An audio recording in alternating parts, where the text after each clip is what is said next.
샬롬. 어제에 이어서 풍삼 오늘의 말씀지기를 맡은 윤준우 간사입니다.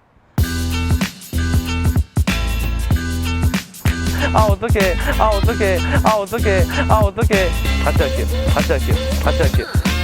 누가복음 11장에서 예수님께서는 이렇게 말씀하셨습니다.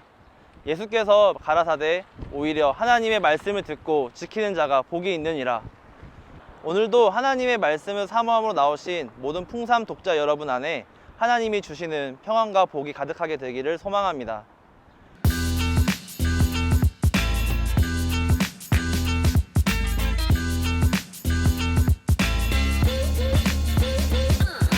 오늘 본문에는 후메네오와 빌레도라는 두 거짓 교사가 등장합니다. 이 두 사람은 거짓 복음을 교회 내부 전파하면서 성도들의 믿음을 흔들어 놓았는데요. 실제로 에베소 지역에는 거짓 가르침을 퍼뜨렸던 자들이 있었습니다. 마치 암덩어리와도 같이 퍼져가는 그들의 거짓 가르침을 바로잡기 위하여 바울은 디모데에게 2장 14절부터 19절까지의 말씀을 통해 당부하고 있습니다. 14절에서 바울은 교회 안에 말다툼을 하지 말 것을 명령하는데요. 바울은 그 이유를 말다툼에는 유익이 없기 때문이다라고 합니다. 여기서 말다툼이란 무엇일까요? 그것은 곧 디모데전서에 등장했던 교회에 침투한 거짓 가르침들과 변론을 말합니다. 바울은 이런 신앙에 대한 말다툼이 무익한 이야기며 이러한 말다툼이 결국엔 듣는 자들을 망하게 할 것이라고 이야기합니다. 그렇다면 말다툼 대신 진정 힘써야 할 것은 무엇일까요? 15절 말씀에는 성도가 진정 힘써야 할 것이 무엇인지 나옵니다. 바로 진리의 말씀을 옳게 분별하고 부끄러울 것이 없는 일꾼으로 자신을 하나님 앞에 드리는 것입니다.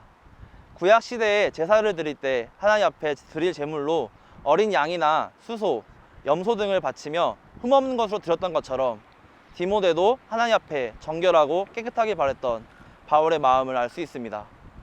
16절에서 18절에서는 오늘 말씀 속 교회를 위기로 몰아넣은 원흉인 후메네오와 빌레도가 등장합니다. 이들은 부활이 이미 지나갔다는 말로 예수님의 부활을 불완전한 부활로 가르쳤습니다. 거짓 교사인 그들의 말은 사람들의 믿음을 무너뜨리는 말이었습니다.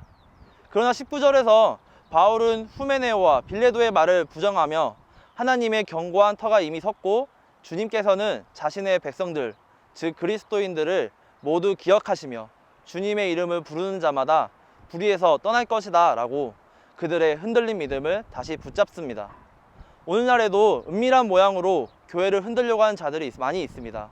그렇지만 오늘 말씀 속 바울이 디모데와 그 교회에 경고하고 그들의 마음을 붙잡았던 것처럼 지금 하나님은 동일하게 그 백성들을 인도하고 지키실 것입니다.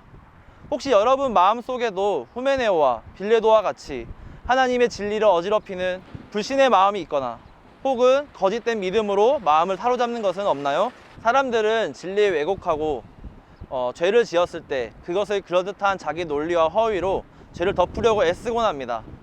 그렇지만 하나님께서는 여러분의 마음이 흠없는 어린 양과 같기를, 순결한 주님의 신부 같기를 바라시고 계십니다. 그래서 부끄러울 것 없는 일꾼으로 여러분이 이 세상 속에 살아가게 되기를 바라고 계심을 잊지 않으셔야 됩니다. 진리를 옳게 분별하는 지혜가 여러분께 있기를 바랍니다. 주위를 돌아보면 많은 거짓 교리들, 포스트 모더니즘 사상과 인본주의 철학 등 무엇이 참 진리이고 옳은 것인지 분별하기 힘든 시대 속에 우리는 살고 있습니다. 거짓 진리들은 사람들의 마음을 어지럽히고 마치 오늘 말씀 디모데와 그 성도들처럼 믿음을 무너뜨리게 하곤 합니다. 하지만 오늘 말씀을 보고 묵상하는 여러분은 진짜 진리는 오직 복음의 말씀뿐임을 잊지 않았으면 좋겠습니다. 등불과도 같은 하나님의 말씀을 가지고 이 세상을 헤쳐나가는 여러분이 되기를 간절히 소망합니다. 오늘 하루도 성령 안에서 거하신 여러분이 되기를 바랍니다. 감사합니다.